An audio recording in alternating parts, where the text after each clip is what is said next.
Amahoro y'Imana, nshuti z'Imana n'ubuzima, nongeye kubasuhuza mbifuriza ibyiza byose umuremyi atanga. Muri byo rero Imana yaduhaye ibyiza, ibimera kugira ngo bitutungire ubuzima, biturinde indwara. Nkibaza rero kubera iki tutabikoresha twarabihawe. Uburyo bwiza rero bwo kubikoresha nta bundi, nta handi wabukura, ni ugufata agatobe kandi ugafata agatobe k'imboga. Ni ukuvuga ngo rero ibintu bitwica byinshi cyane ni amasukari, ibintu byayakuramo ni ukuyagabanya kandi ukabikoresha umutobe w'imboga rero. Ni ukuri rero hari abantu benshi bagiye bambwira, ariko se Jeanne rwose kuki watinze kubitubwira? Uzi ukuntu nakanyweye agatobe nkamererwa neza, ntabwo wari uzi ko ndwaye koko umeze nabi? None se wajya kumbona ati najya nkubona kuri YouTube, nyine nkakubona kuri YouTube nkumva nyine uri kuri YouTube, none ukumva ko narindi iyo ndi kuvuga ibintu nazi ngo none se ko abantu bose babikora kugira ngo babone views. Munyumvire kuko ibya views, hari views ariko ikintu YouTube igamije ni ugutanga ubutumwa bukagera ahantu hose, abantu bakamenya gahunda uko imeze, buri wese akexposa igitekerezo cye, agatanga igitekerezo cye, nicyo kivuga ko buri wese avuga ibimurimo. Ni ukuvuga ngo rero niba umuntu avuga ibimurimo, hari ushobora no kwivugira ibyo abonye, hari n'ushobora no gutora iby'abandi akabikubita aho ngaho, hari n'urunda aho ngaho mu by'ukuri ibyo bintu atarabigerageje. Ariko njyewe ibyo mbabwira hano ndababwira ibintu nagerageje. Nyabuna uyu mutobe wankoreye ibintu nakwita ibitangaza. Ni ukuvuga ngo ibibazo bindi biki n'ibiki, ni ukuvuga ngo tuba dufite ibintu byinshi nka 80% tuba turi kwivura no kwirinda. Ntabwo ari ukuvuga ngo nubwo umuntu urembye naremba hari igihe bitazacibana no kugira icyo bimufasha. Niyo wajya kwivuza no muri Amerika urabizi ko igihe warembye wageze kuri stade yo kuremba ukagera aho uremba, ntabwo ariyo mpamvu. Umutobe utangira niba ari akantu ko ujya kuryama ukumva mu turenge harimo utuntu dushashanye, ntabwo tuza puraya. Niba imvi ubona zikwira cyane mu musatsi, nabyo haba hari impamvu, hari ibyo uba uri kubura. Niba inzara zawe zisatagurika, hari ikibazo. Ni ukuvuga ngo utuntu twose tubereyeho kutwereka ko hariho ikibazo, kandi icyo kibazo ntabwo ari igihe warwaye, ntabwo ari igihe muganga akubwiye ngo warwaye cyangwa abibonye, kubera ko hari n'indwara batabona kandi zikakwica batazibonye. Ntabwo ari bw'icyo gihe ikibazo gihari. Ikibazo gihari kuko gihari nyine, gihari kubera ko isi yanduye, gihari kubera ko ibyo turya byose bagiye bashyiramo ibyo babonye. Uyu mutobe rwose uraryoshye ariko nta kureri ryiza ririmo, bagashyiramo ederikora, ibitanga amakureri, ariko ibyo bitanga amakureri bitanga na kanseri. Ariko rero umva ibintu birera, ariko udusimba turaza tukabirya tukaturira imyaka, reka duteremo ibintu, bagateramo ibintu. Ibyo byose rero bikagenda bigakubitana n'inganda, bigakubitana n'ikirere cyande, byose bigakoranyiriza hamwe kutumara. Ntabwo rero twebwe twakagombye natwe kwifatanya n'abatumara tujya guhaha ibyo ngibyo bakoze, ayo mabiswa, aya mabomba, baki byose, ukibagirwa no gukora ikindi cy'ingenzi, gukora agatobe kawe kagenda kakabikuramo kakabimanura. Nyabona ntabwo uyu mutobe ari wo kunanutsa, wanakubyibushya rwose. Ndashaka kubabwiza ukuri, umuntu wa mbere wagerageje umutobe ahubwo we nuko yarananutse waramubyibuhije.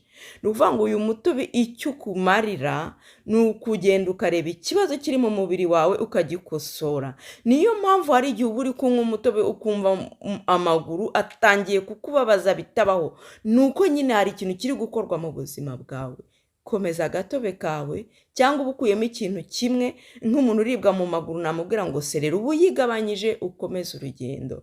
Hari igihe uyu ukumva uragugaraye mu nda, nta kibazo, umutobe uri kukubwira ko mu nda yawe harimo ambuteyaje, hari ikintu uri gukora. Fata ikiyiko cya wire d'olive, niba uyizi neza, uyizeye neza kariyo kandi ari nziza, ufata ikiyiko cya wire d'olive cyangwa wire sinzi uko bayita mu kinyarwanda cyiza, ariko wire d'olive ushobora kugenda ukayireba ukareba ko ari extra vierge, yaba ari bio bikaba ari byiza. Ugafata ikiyiko ukagishyiramo, none wa mutobe wawe ukamanuka neza. Umutobe rero ukorwa ute? Umutobe wawukoresha ikintu ariko ukirinda blender. Kubera iki nta blender? Blender ifite imbaraga zikomeye cyane, irashwanyaguza. Kandi imboga no kuzoza no kuzitinza hari izigenda zigata agaciro kugenda kugeza kuri 80%, nkavuga nka perisire. Perisire no kuyikonjesha no kuyishyira mu mazi no kuyitinza yakagombye kuva mu murima ihita ijya mu biryo kandi idatekwa, no kuvuga ngo ntitekwa na rimwe. Imboga rero ukuntu ziba zidufitiye akamaro, ariko ukuntu tuzirya nibyo bigenda bigatuma tudashoboye gukuramo ibiturinda indwara zose, cyane ko izo ndwara zeze. Ni ukuvuga ngo dusigaye dusarura nk'abasarura iki, kubera ko ziruzuye indwara zatubanye agahishyi. Ariko rero nitutagira icyo dukora ku muturanyi wacu watangiye kukubwira, ndetse umuntu akikubwira, njyewe niyo duhuye n'umuntu mpita mubwira nti yewe ukeneye kunywa uyu mutobe uyu nguyu. Niyo umwana nsuye nkabona afite akabazo ka karansi mpita mukorera agatobe, nkahita nasaba na mama we niba bishoboye ko yawutangira, kubera ko nzi ko ari umuhamagaro, kubera ko nzi ko ari ngombwa, kubera ko nzi ko byamfashirije abana, byaramfashije, nzakomeza mbivuge. Ntabwo ari ukuvuga ngo ubu ugifite 20% byo guhangana nabyo, ariko nibura hari ibibazo ubukemuye, ibibazo byinshi ubukemuye, ubikore, ubigerageze, ubundi uzatubwire. Umutobe rero wawe wufate, niba udafite imashini iwukora iyo bita slow juice, ushobora kurapa, ugashaka akantu keza, amustikeri nziza wogeje neza, ukoza intoki zawe, ukirinda inzara zirimo amaverine, nayo ni ibibazo mu nzara zacu. Niba ufite intoki ziri muri oro, kubera kuki ugomba gushyiraho verine, igihe ugiye gukora umutobe ukureho verine, nurangiza ukora imbuto zawe uzirape neza ku kanyuma, ku kantu kanyuma, donc agato cyane kurushaho. Nurangiza ufate akantu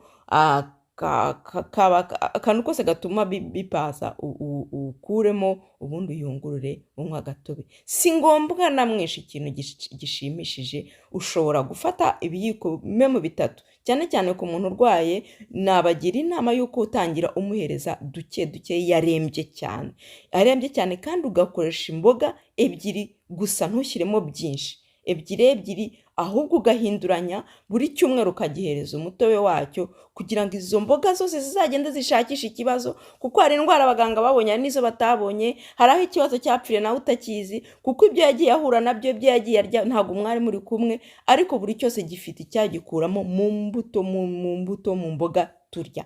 Imboga zigomba kuba nyinshi kurusha imbuto.